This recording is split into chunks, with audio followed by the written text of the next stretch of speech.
So how do you follow up a directorial debut that won a lot of awards and was a festival darling and pissed off a lot of angry 21-year-olds on the internet that were upset because there was a child that was loud for half of the movie? Well, in your follow-up, you certainly make the child be a lot quieter a lot earlier in the film. Hey there everyone, my name is Ryan and I am the face of the Disc Connected. Today we are going to be doing a review of The Nightingale by Jennifer Kent. This came out in 2018. This disc is released by Shout Factory, as you can see on the spine there. This came out a while ago and did come with a slipcover, but like I said, Shout Factory, not Scream Factory. I would say if you buy this now, it probably does still have the slipcover with it, even though they only guarantee it for the first 3 months. I have not heard many people picking up this release, and I don't know why. I will give a heads up that a limited edition from Second Sight has also come out that looks incredible. I don't have my copy in hand just yet, but it is a great movie, and let's get into that. My wife and I watched The Nightingale last night, and it is a fairly long 2 hours, 15-16 minutes, and I have to say, it is one of the best movies I've seen in years. First off, it's a period drama based in the early 1800s, set in what is now Tasmania, and the director, Jennifer Kent, is Australian and knows the area quite well. You'll see in the special features, if you watch them, that they set out to make everything period accurate. They set out to film in the locations that stuff would have happened. They even went so far as to use period accurate dyes, stitch the soldiers' uniforms by hand, and it is obvious that they were successful. Everything looks superb. The area looks amazing. The filming locations look brutal, absolutely terrifying to be stuck in for days at a time. And I'm skipping ahead here, but I'm not going to give away a lot of the plot. There are so many beats to the story that if you give away any part of it, it kind of ruins the entire story. If I had to compare it to anything, I would say it is similar to I Spit on Your Grave, but in a way that makes I Spit on Your Grave kind of look like a Saturday morning cartoon. So in that case, I'm sure you understand, this movie is brutal. The Nightingale does not hold anything back.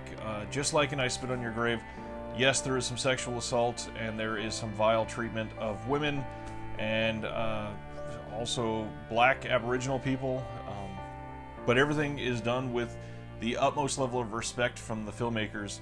If you watch the special features, they have a special feature that is about 26-27 minutes in length that talks about the Nightingale in context. They explain the history behind it, why they're filming it, how they filmed it. They talked about the historians they used to make it accurate, and it is astonishing to watch, especially right after watching the movie. It gives so much background information that makes it feel just rich to understand what you just witnessed. One of the biggest things for me is I have 2 kids that are 6 and under at home right now, and because this movie was directed by a woman, there are a lot of things in this movie that are accurate for the way that a woman was treated, but also for things that affect a woman still currently. There are certain things that were happening in this movie that I can tell my wife was identifying with more than in most movies, and she was engaged for the entire length of the movie. If you know my wife, you understand that my wife being engaged for a 2-hour and 20-minute movie is an accomplishment, and she was there for everything. She did call it disturbing and distressing, but she was a part of it. She was awake for the entire thing, and it was a huge relief to finally have it end. The last 10 minutes are very satisfying. It is a great way to finish up the story, but the biggest thing that makes this movie successful, in my opinion, is that the tension is consistently ramped up from beginning to end. So there are about 3 or 4 beats in this movie that I thought we were leading up to the absolute finale of the movie. Everything felt like, yep, this is it. It's about to end. This is going to be huge. And it doesn't. And that dread just comes back and fills you again. And it is so intense in the way that they get that done. And I gotta be honest here, on my Letterboxd, I gave it 5 out of 5 stars. I really think everybody should watch this movie at least once, just to understand the plight of what happened to the Aboriginal people.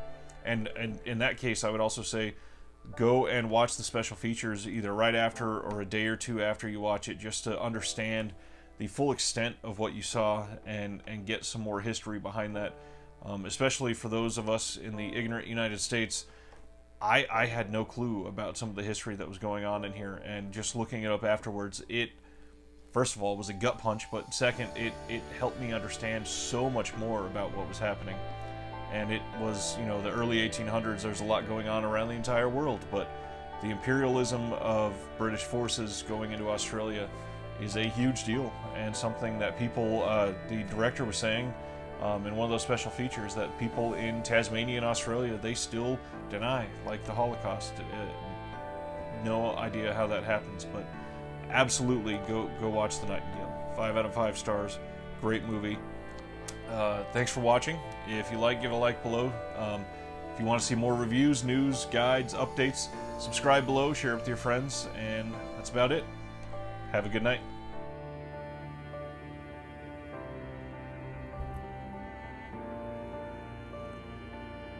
So there are about 3 or 4